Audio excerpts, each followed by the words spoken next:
From the words of Martin Luther King, "It is not enough for me to stand before you tonight and condemn riots. It would be morally irresponsible for me to do that without at the same time condemning the contingent, intolerable conditions that exist in our society. These conditions are the things that cause individuals to feel that they have no other alternative than to engage in violent rebellions to get attention. And I must say tonight that a riot is the language of the unheard. And what is it America has failed to hear?" The words of Martin Luther King. So often in Unity, we talk about the deep work, and we talk about visioning, and we talk about our prayer work, and we talk about the principles and the application of the principles. We talk about our healing. And we so often talk about being pulled by a vision, and how can we live a life where we are pulled by a vision? Well, today we are pushed beyond limits. So sometimes our growth comes when we are pulled by a vision, and sometimes our growth comes when we are pushed beyond limits. And aren't we beyond limits today? It doesn't work to activate the principles or activate the healing without doing the deep work that is called to activate transformation. Unity knows this on a personal level, and now we are exploring what this looks like on the collective level. A 9-year-old asked her mother why no one stopped him. A 9-year-old asked her mother why no one stopped him. Martin Luther King said riots are the language of the unheard. We are being pushed beyond limits. The politics of recent time and the pandemic, and now where we are today, all highlighting and bringing to the forefront, to the conscious conversation, if we're willing to have it, what has not been working. These things aren't new. This knowing is not new, but it's right here highlighted and at the forefront. I was reading an article recently on hunger with children, and how many households are food insufficient, how many households don't have the food to feed their children. And during this current time, what that's looking like, with children not having school lunch programs, food at school. And so the government in the United States, in our stimulus package, providing funds to make them available, putting on cards so that people could go to the grocery store and get these much needed meals for their children. That is the effect, that's the symptom. That is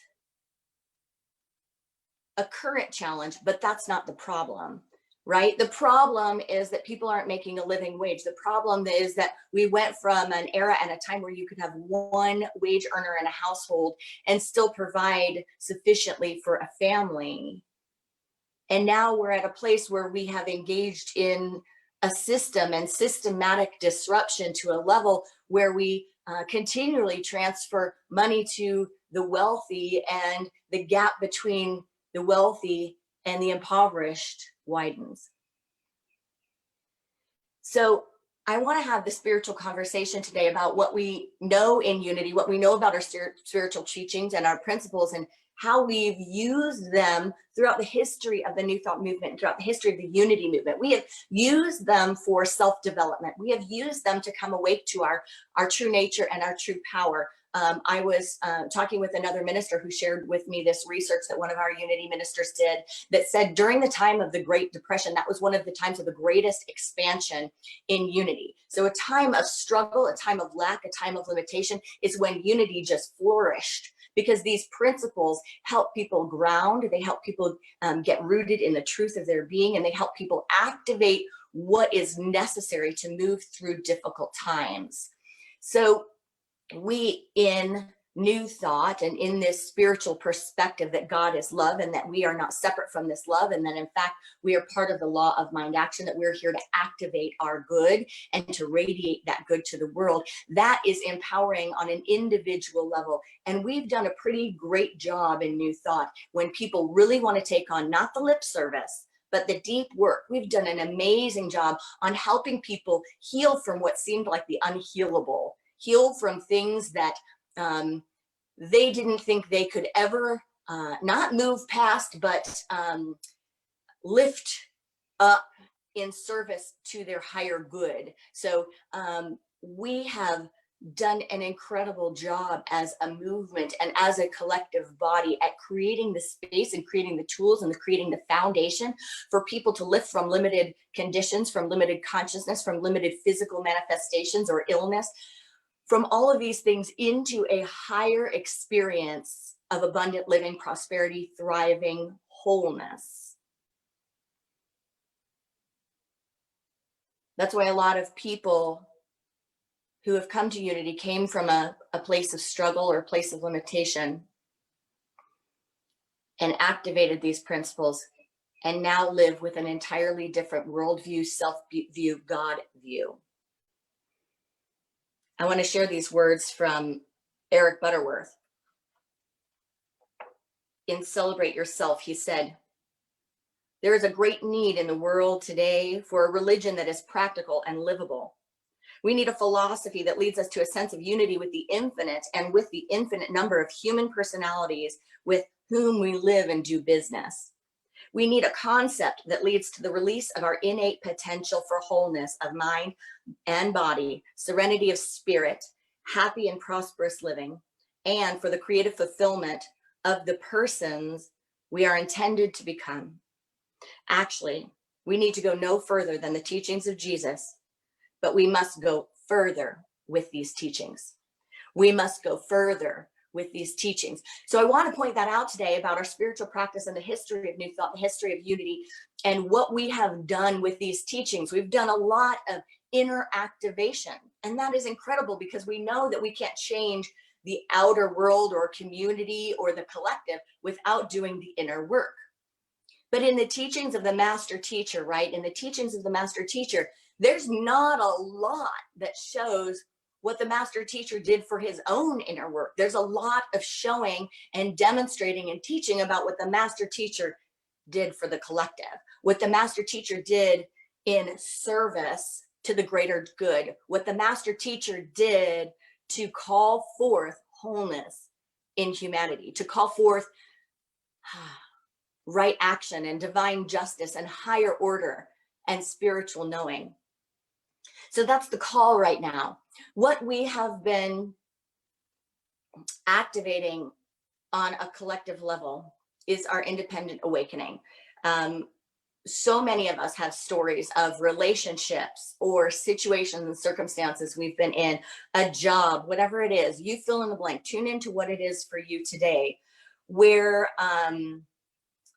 we have been in something that we thought was completely limited, or we've been stuck, or we've been hurt by something, and we had to go through a healing process, a healing journey to wake up to a different reality and to create that different reality. And you may have had the experience where you stayed in something too long, you stayed in something that wasn't serving the highest good because you applied principles, and you may have thought, well, my principle is to pray about this. My principle is about to keep working on myself, or to keep working on this, or to keep using communication skills to lift something up, to transform it, to make it better. So you stuck with something, trying and trying and trying. And that works when it's just you, right? That works when you're the only one involved. But sometimes through that prayer, through that meditation, through that awareness, you get to a different kind of healing. And it's this healing of release. It's the healing of letting go.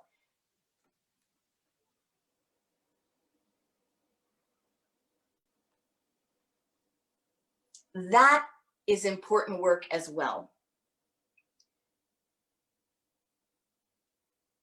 When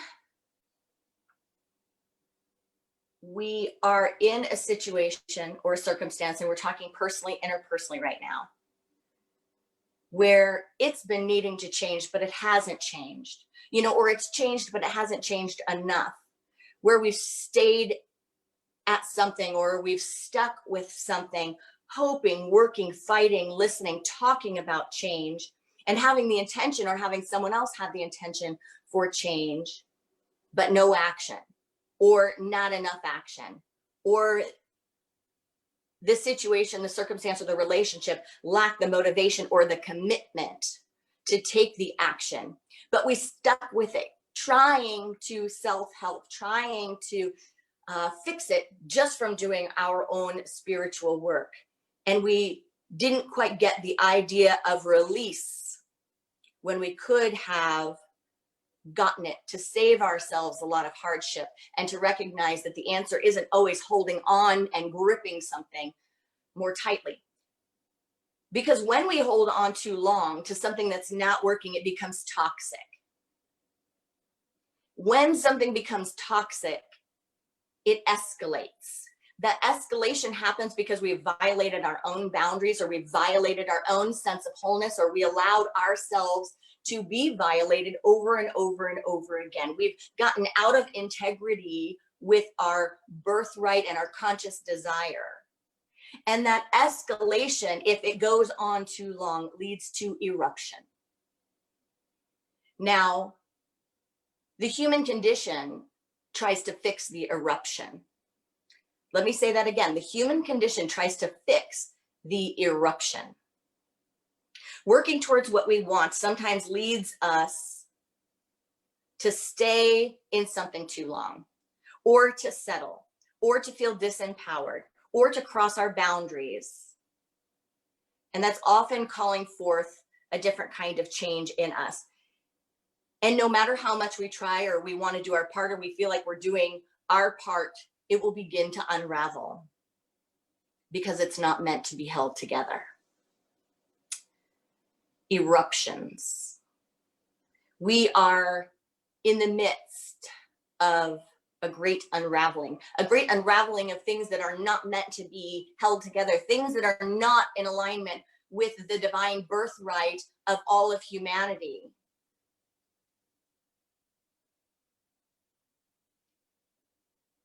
So that temptation of the human condition to align with right and wrong, to fix an eruption, to quiet an eruption, well, you can't. You can't. And you can't when you don't hold all the cards, when you've tried, when there have been warnings, flags, sirens. So what do we expect but an eruption? There will be eruptions until we do the deep work. And again, in Unity and in New Thought, we've gotten so good at doing the deep personal work, but we're being called to something higher. We're being called to the next level, the embodiment of the master teacher's teachings, which calls us to do this work on a collective level, to take action on a collective level. Yes, to forgive. Yes, to pray. Yes, to hold space. Yes, to talk. Yes, to speak. Yes, to affirm. But not to go back to something that needs to unravel. On an individual level, when someone wants to change, what does that look like? On an individual level, when someone's ready and willing to do the work, whether it's about lying, cheating, stealing, harming, using, whatever it's about, when someone's ready to do the deep work,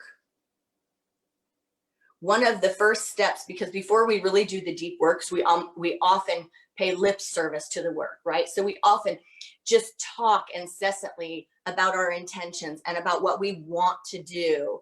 We talk and we talk and we talk, and we say it and we say it and we say it. If you, on an individual level, if I have said something over and over and over and over and over again, stop saying it. Start watching it. Start watching to see if you do it. Because sometimes we leak our energy talking about it. When our words become impotent, we are using them to satiate the ego at the expense of the soul.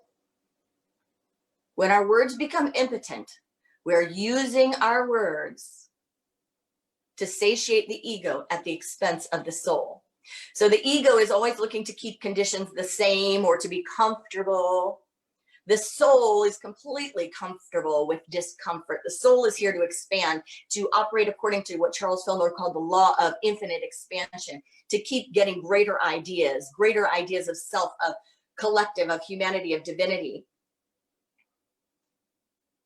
Sometimes when we are stuck or limited, we're speaking so loud, trying to make others and even ourselves think that we are applying change work principles, think that we are healing, when in fact, if we look at actions, we're in a hamster wheel. And that becomes an addiction, or that becomes a screen that we hide behind. So what do we do instead? What are the practical steps? Because we're all about practical steps. So the practical steps, as I see them and as I've experienced them in my own life, when I've been stuck in limitation or listening to words over and over again, hoping those words or intentions are transformation or are hopeful. And I had to come to terms with the recognition that no, I'm in a system or a cycle where there's not enough motivation or there's not enough commitment, and it's become toxic, it's escalated, it's erupting. We have to apply the practical steps, the practical tools. So the first is accountability. As fast and as clean as possible, no more lip service. So if I'm working on something, I become vigilant with my mind, vigilant with my words. The moment I say something, I check it. And as quickly as possible, I take responsibility. As cleanly as possible, not the kind of responsibility that says, I'm sorry that when I said that you felt that, because you have a propensity to feel these kind of things because that's really how you think. And, you know, I really wasn't meaning that, but no, it's vulnerable, it's raw, it's authentic, it's clear. I have an issue I'm working with. I have an addiction I'm working with. I have something I'm working on. This is what I know about me. It's not about you. It's about me. And I want you to know that. Whatever it is, it's take accountability. Make it vulnerable, make it clear, no more lip service. The second is affirmation. It is critical in deep work to engage in affirmation, to counter any guilt or shame with truth, and with a knowing of our divine worth, with a knowing of our potential. To speak to truth to power, to give attention to what we want to have grow. So even in the midst of discord, even in the midst of engaging in what we want no more of, it is so critical to affirm and speak the truth of what we want to have grow. That aligns us with our divine blueprint, with our soul activation, our soul intention, that reminds us of who and whose and what we are as spiritual beings in a human condition. So accountability, affirmation. The next is alignment. And this is where for most of us, there's a gap. There's a gap, and there's a gap until we see the gap and we become aware of it and we become committed and motivated to closing it. Alignment, having our words align with the current reality, with our current capacity, with our current awareness, to be, like Don Miguel Ruiz says, impeccable with our word, to promise what we can deliver. Not what we hope to, but what we can right now. So that alignment issue is helpful when it comes to this idea of lip service, but we don't get very far with it, right? It's like, what can I actually be accountable for right now? What can I promise to deliver? And getting into alignment with that. So accountability, affirmation, alignment, and the fourth is action.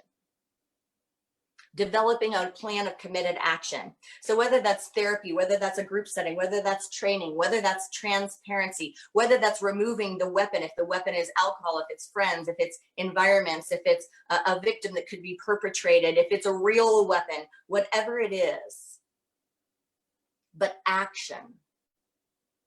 Unity's fifth principle, by no mistake, is action.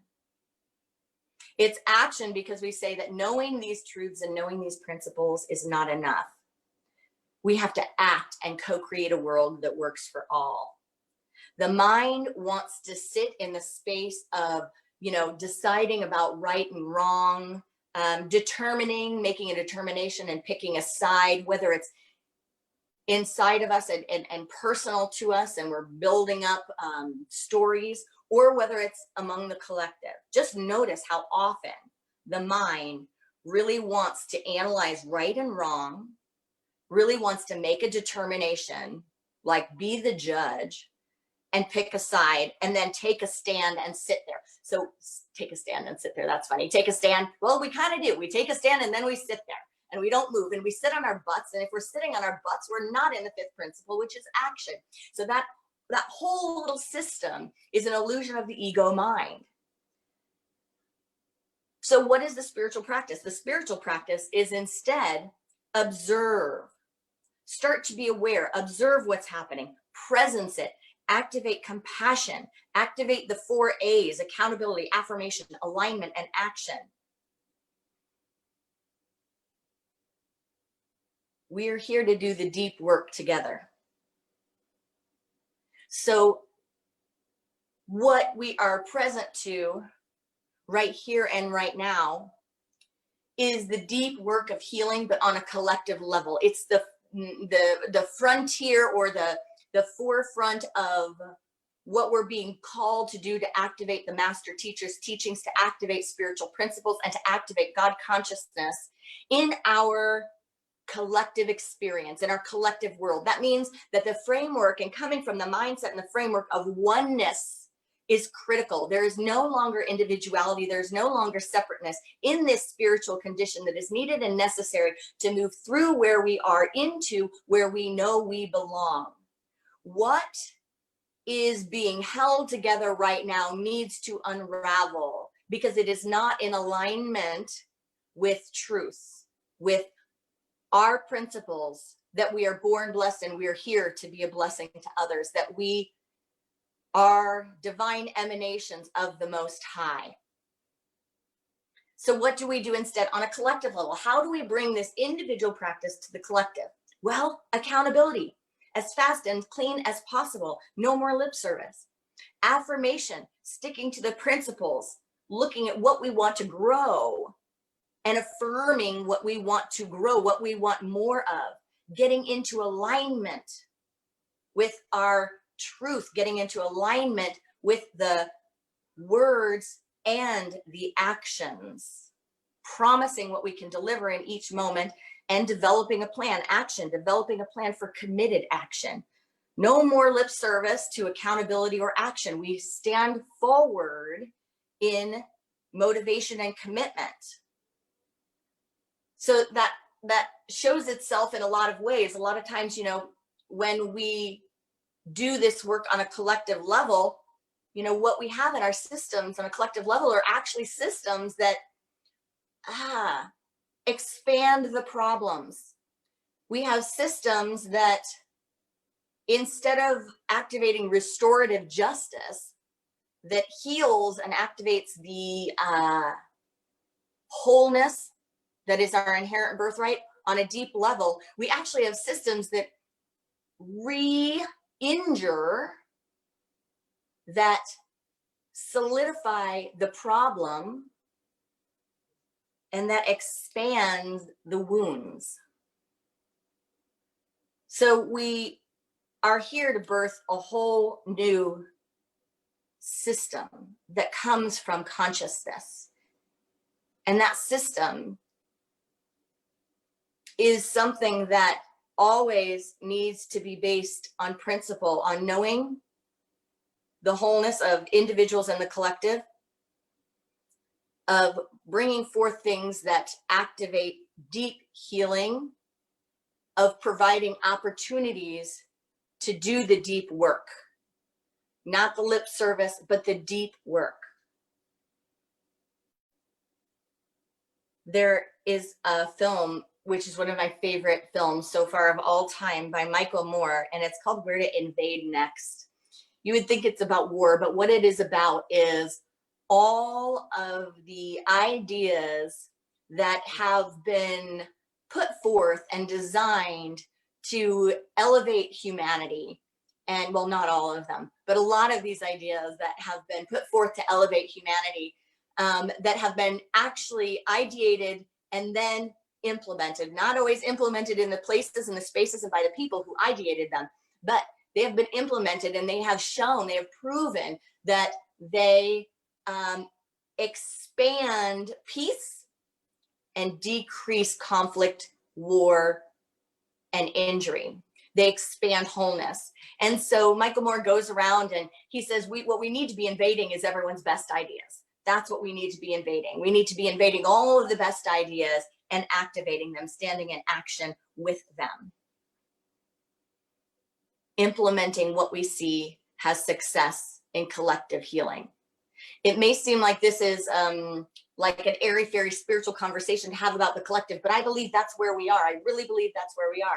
There was a time when I first heard, I was living in Montclair, New Jersey, and I first heard Cory Booker use the word love in a talk, in a speech, and I thought, I mean, at first I just kind of was just set back a little bit and had a lot of thoughts run through my mind, like a politician or a leader, or, just used the word love, like that's weird. And then, my mind kind of like, do I like it? I don't know. I mean, is he going to be okay talking about love? I mean, I don't know that people can handle that. I don't know if people will really listen to him if he says that word, and then there was this sense of relief and this sense of, maybe we're in a different place. Maybe the collective is ready for this. Maybe the collective is ready to hear not religiosity, but spiritual principles and the deep truth of our being and our divine birthright. And I believe that time has come. So I share with us today the words of the Serenity Prayer. God, grant me the serenity to accept the things I cannot change, the courage to change the things I can, and the wisdom to know the difference. Focus on that line, the wisdom to know the difference, the wisdom to know the difference, the wisdom to know the difference. Too often, friends, we focus on building the courage to change the things we cannot change and accepting the things we can. Too often we focus on building the courage to change the things we cannot change and accepting the things we can.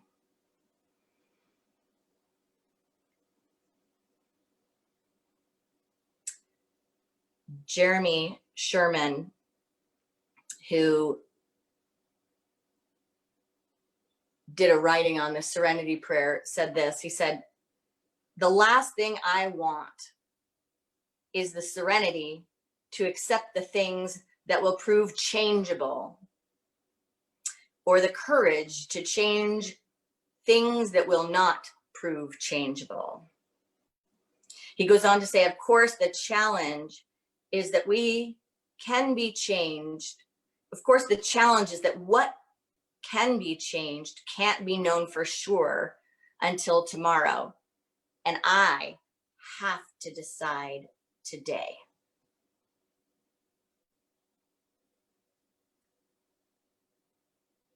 Vince Lombardi, the American football coach, who was very progressive from the times, for the times that he was living in, he stood for honoring all individuals, regardless of race, regardless of orientation. And he stood by it, not with platitudes, not with lip service. He stood by it in action. He said, we won't use this establishment if all of my players are not treated equally and are not welcome. You will not be on this team if you refer to someone's masculinity. You will not be working with us or in this arena if your mind is not clean and based on the wholeness of humanity. But he said this, he said, most people fail, not because of lack of desire, but because of lack of commitment. He also said the measure of who we are is what we do with what we have. So friends, commitment is not a word. Without action, we are not doing the deep work.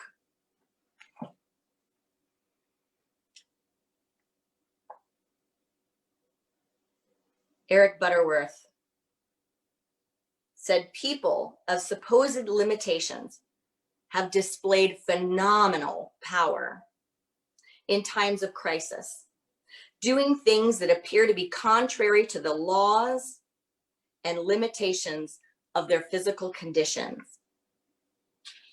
Mushrooms are known to lift a pavement several inches from the ground, and oak trees have grown through solid granite. The power inherent in all nature is unconditional and can unconditionally meet all the special requirements of man or the world of nature around him. So friends, in this moment, let's breathe. I share with you a poem that my AGNT colleague, David Alexander, shared with me this week. It's by Lynn Ungar. Breathe, said the wind. How can I breathe at a time like this, when the air is full of smoke, of burning tires, of burning lives? Just breathe, the wind insisted. Easy for you to say if the weight of injustice is not wrapped around your throat, cutting off all air. I need you to breathe. I need you to breathe. Don't tell me to be calm when there are so many reasons to be angry, so much cause for despair. I didn't say be calm, said the wind. I said to breathe. We're going to need a lot of air to make this hurricane together. Namaste.